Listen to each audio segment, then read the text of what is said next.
आखिर वह घड़ी आ ही गई जिसका सारे फैंस से इंतजार कर रहे थे। रोली का सच बाहर आ ही गया। रोली के गुनाहों का घड़ा भर चुका था। अब वह फूट चुका है और सारे घर वाले रोली की सच्चाई से रूबरू हो चुके हैं। रोली कितना हद तक नीचे गिर सकती है कि सारे घर वालों ने देख लिया।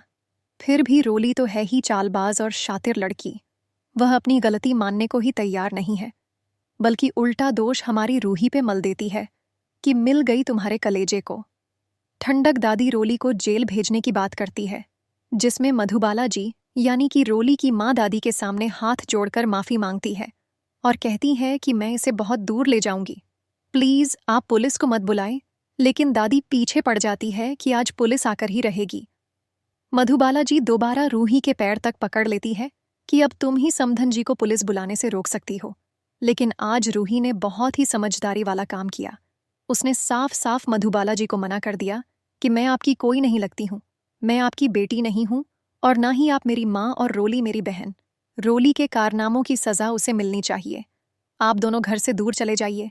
वह कहती हैं, अच्छा हुआ मैं आपसे नहीं पली, बड़ी हूँ, वरना आज मैं भी रोली की तरह शातिर और चालबाज लड़की होती।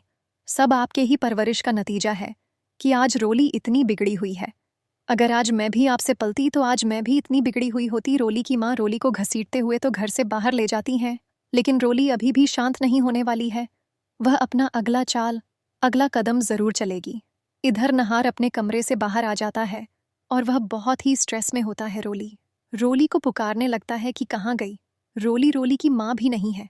सभी घर वाले उसे सच बताते हैं कि रोली और उसकी माँ तो केवल चालबाज औरतें थीं जो इस घर में धोखे से आ गई थीं, और रोली झूठा बहाना कर रही थी कि तुम उसके बच्चे के बाप बनने वाले हो, इसलिए हम उसे घर से नहीं निकाल पा रहे थे।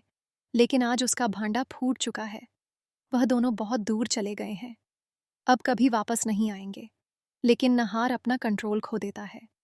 बस सामान इधर उधर गिराने लगता है, चीजें तोड़ने फोड़ने लगता है। कोई उसे संभाल नहीं पाता है। वह कहता है कि झूठे हैं आप लोग, मुझे तो यह भी नहीं पता है कि आप लोग मेरे सच्चे माँ बाप हैं भी या नहीं। आप लोगों ने मेरे साथ सिर्फ खेल खेला है। मैं बस झूठे माहौल में रह रहा हूँ। और वह हर्ट होकर चले जाता है। सारे घर वालों को टेंशन हो जाती है। नहार की हालात को देख के सब रूही को दोष देते हैं, लेकिन रूही की इसमें कोई गलती नहीं है। दादी इतनी गिरी हुई है कि वह अभी भी रूही को ही जिम्मेदार ठहरा रही है और उसे घर से निकलने की कोशिश भी करती है। लेकिन रूही बोलती है कि आप रोली और उसकी माँ की सज़ा मुझे नहीं दे सकते हैं। आपको पता है कि मैं नहार जी की पत्नी हूँ, लेकिन आपने मुझे अभी तक एक्सेप्ट नहीं किया है, इसीलिए आप मुझे घर से निकाल रही हैं। लेकिन मैं नहीं निकलूंगी।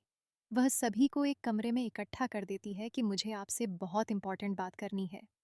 सभी घर वाले कहते हैं कि बताओ, तुम्हें किस बारे में बात करनी है। वह तो कुछ सुई के बारे में बताती है, जिसे लेने से नहार की याददाश्त वापस आ सकती है। लेकिन उसमें एक खतरा है कि वापस नहार कोमा में भी जा सकता है। पहली बात तो सुनकर सारे घर वाले तैयार थे कि नहार की याददाश्त आ जाए। इससे बड़ी क्या खुशी की बात हो सकती है। लेकिन जैसे उन्हें पता चला कि नहार वापस से कोमा में जा सकता है, तो सभी ने मना कर दिया कि नहीं, ऐसा रिस्क नहीं लेते हैं।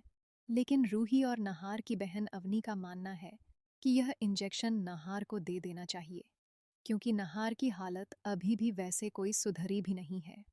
अगर यह इंजेक्शन से उसकी हालत सुधर सकती है तो ये रिस्क लेना अच्छा होगा और खाटू श्याम जी सब अच्छा करेंगे। लेकिन ट्विस्ट यहाँ ये आता है कि ये सब बातें रोली खुद भी सुन लेती हैं। ये सारे घर वालों का प्लान्स की नहार को कैसे ठीक किया जाए रोली को भी पता चल जाता है। वह अपना षड्यंत्र फिर से रचेगी। उसका मानना है कि तुमने मुझे नहार से दूर किया अपनी खुशी के लिए, अब मैं तुम्हें नहार से दूर कर दूंगी। अगर नहार मेरा न हो सका तो तुम्हारा भी नहीं होने दूंगी। रोली अभी भी नहीं सुधरी। आज उसके कारण कैसे, उसकी वजह से उसकी माँ वह खुद भी सड़क पर आ चुकी है। लेकिन वह अपनी माँ की एक बात भी नहीं सुनी और धक्का देकर चली गई, जिससे कि रोली की माँ को चोट भी आती है। लेकिन रोली पीछे मुड़कर ध्यान भी नहीं देती है। उसकी माँ उस जख्मी हालत में उसे रोकते रही। लेकिन रोली एक नीच बेटी है दोस्तों। आप कमेंट करके बताएं कि क्या यह सुई देने से नहार की याददाश्त वापस आ जाएगी या कुछ और होगा।